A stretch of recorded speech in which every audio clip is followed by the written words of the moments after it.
จากวัดดับภัยเชียงใหม่สืบสานเวลาผ่าน131 ปีนานไกลวัดพระบาทอุดมรุ่งเรืองงามตาเจ้าน้อยบุญทาวงศาข้าหลวงปวงเชียงใหม่ปกครองหัวเมืองฟ้าทุ่มเทแรงกายแรงใจทุกชาติพันธุ์รวมใจรักษามัคคี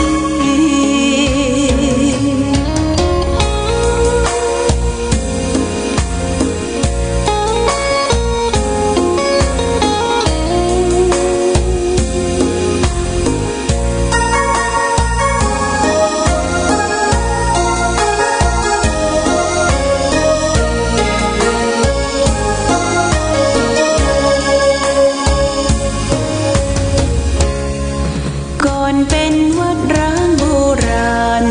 สืบสาน2524พระมหาราชครูเกษราปัญญาปรมาติกาจารย์จากวัดดับภัยเชียงใหม่สืบสานเวลาผ่าน131 ปีนานไกลวัดพระบาทอุดมรุ่งเรืองงามตา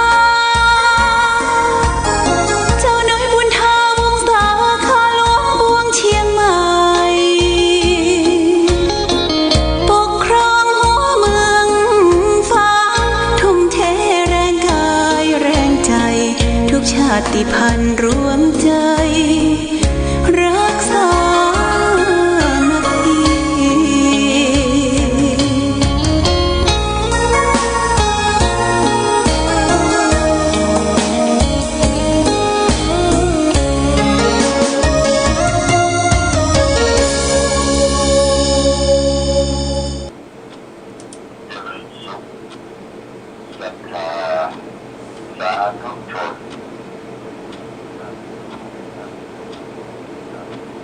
ไม่มีเสียง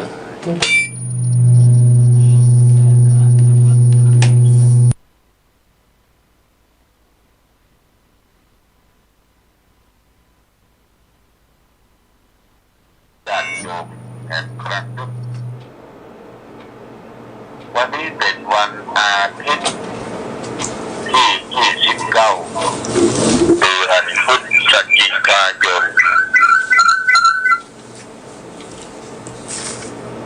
พุทธศักราช2563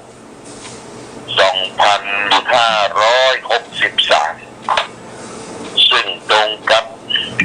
เดือน3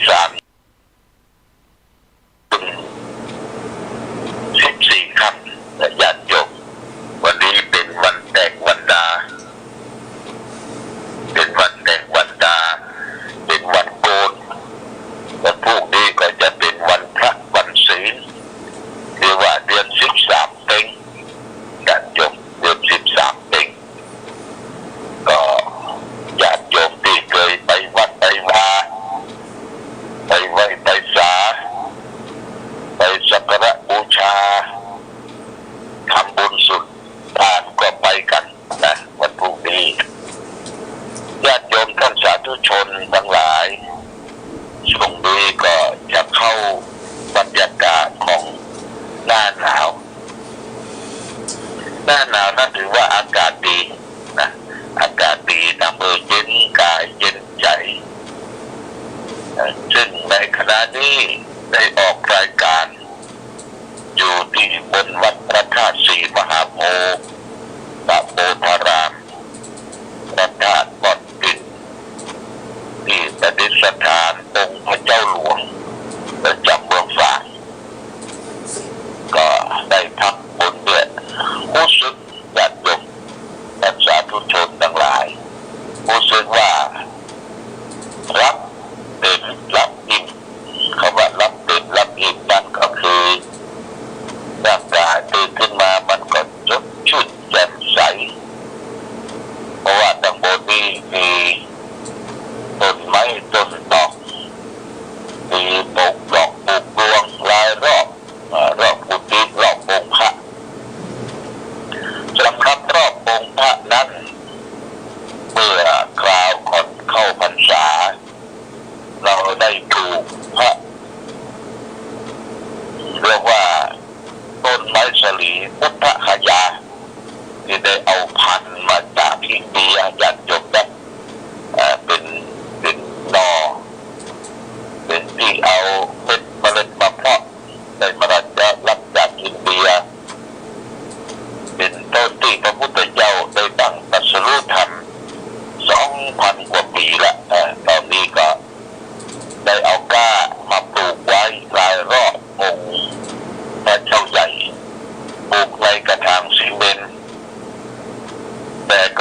ซีเมนต์นี่ญาติโยมมันแบบมันเป็นกระถางตั้งตั้งลูกคือเอาดินเอายางใส่เอาปุ๋ยใส่แล้วก็คือรากของต้นไม้สลีนะไม้โพนี่นะมันโคตรอยู่ในถัง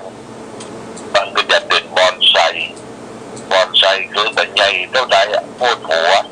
แล้วก็ตกแต่งได้ไปหาที่วัดไทยพุทธคยาและที่อินเดียเพิ่งก็ปลูกอย่างเงี้ยญาติโยมปลูกไว้หลายต้นญาติโยมภูมิใจที่เราได้รับเป็นเจ้าภาพเจ้าศรัทธาได้เป็นเจ้าภาพต้นพระศรีมหาโพธิ์ต้นโพปลูกรายรอบองค์พระเจ้าใหญ่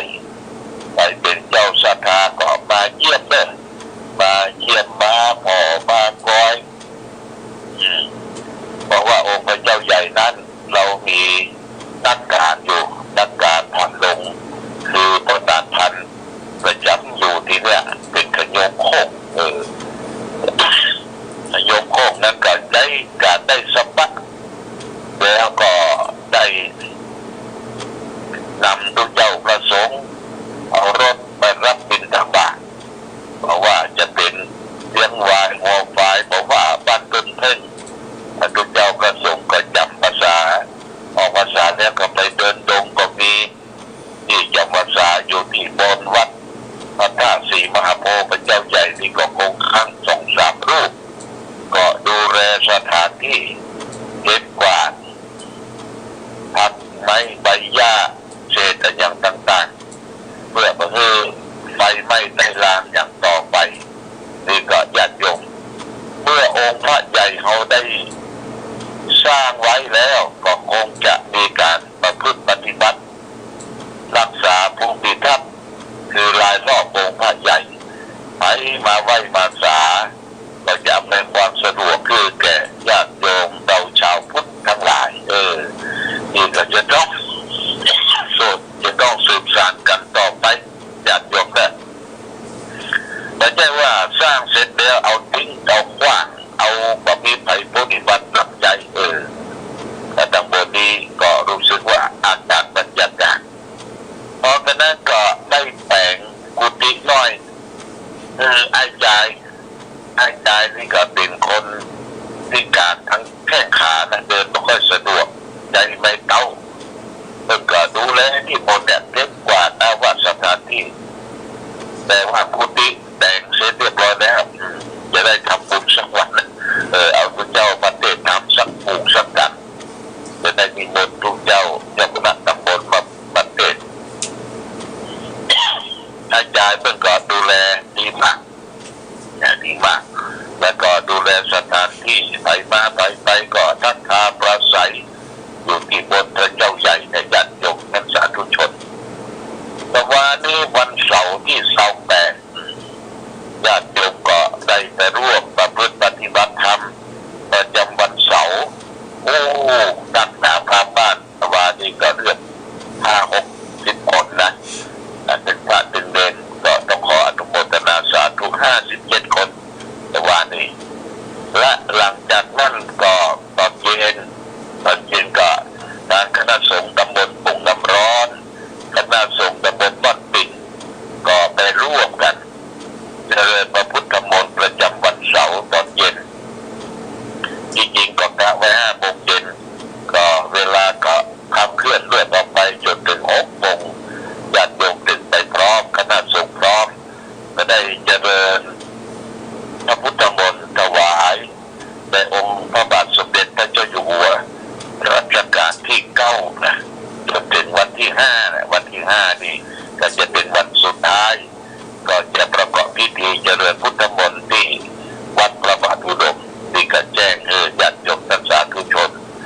เมื่อเจริญพุทธมนต์เสร็จเรียบร้อยอาตมาภาพก็ได้ขึ้นไปจำวัดพักพยายามอย่างยิ่งวันเสาร์วันอาทิตย์เนี่ยจะได้ขึ้นมาพักที่บนวัดพระธาตุศรีมหาโพธิ์ตำบลธารามที่วัดพระเจ้าหลวงเพื่อจะได้พักผ่อนปลีกวิเวกมี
สุนิกรปวงชนชาวไทย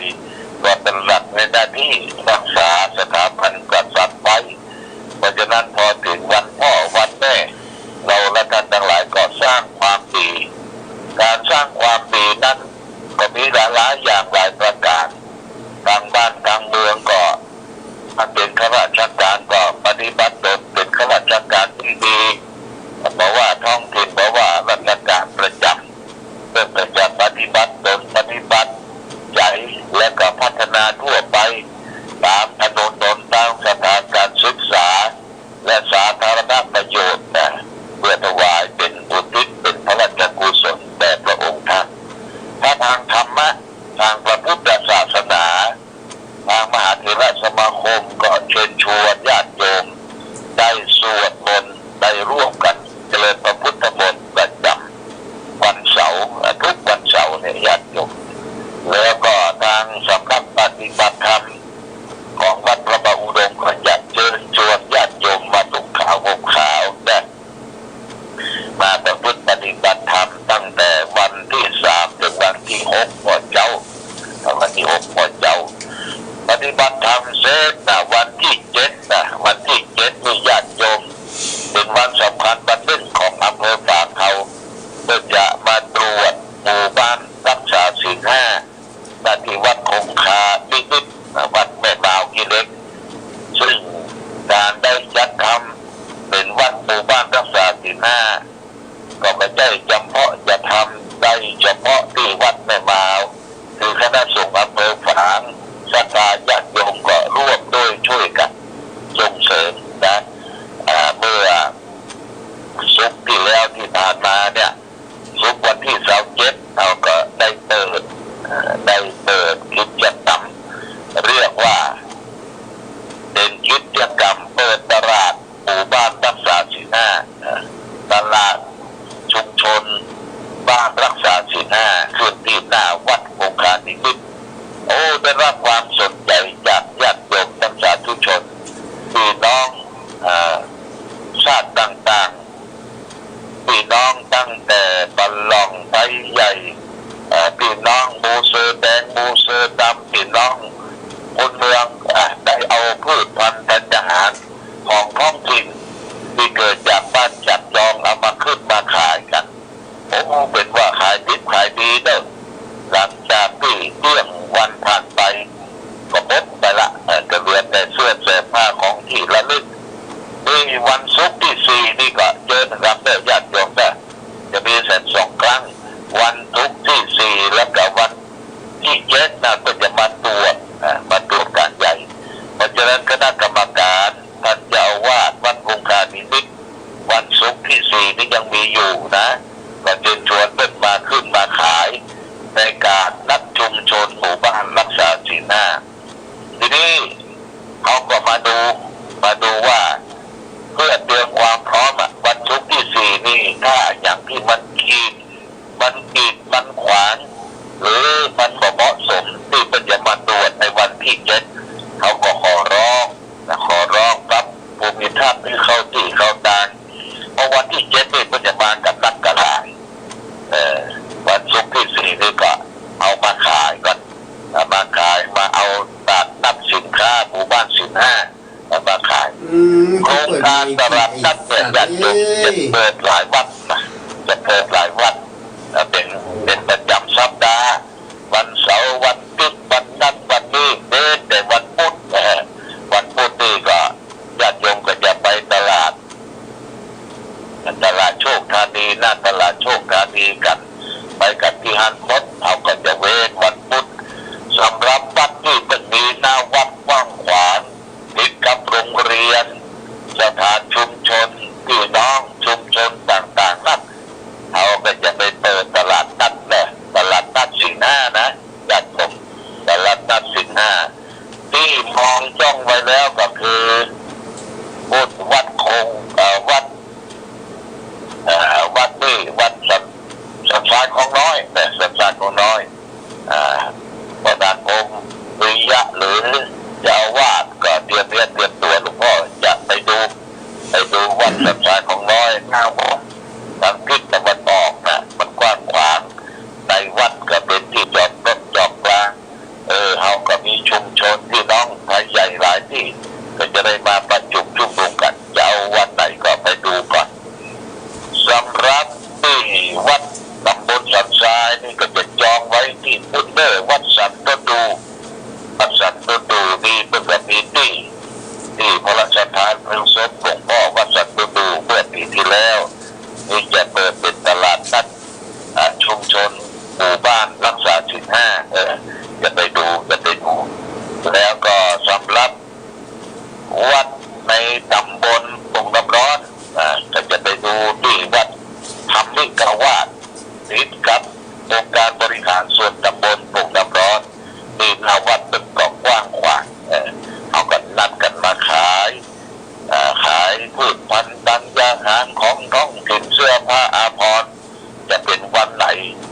แล้วก็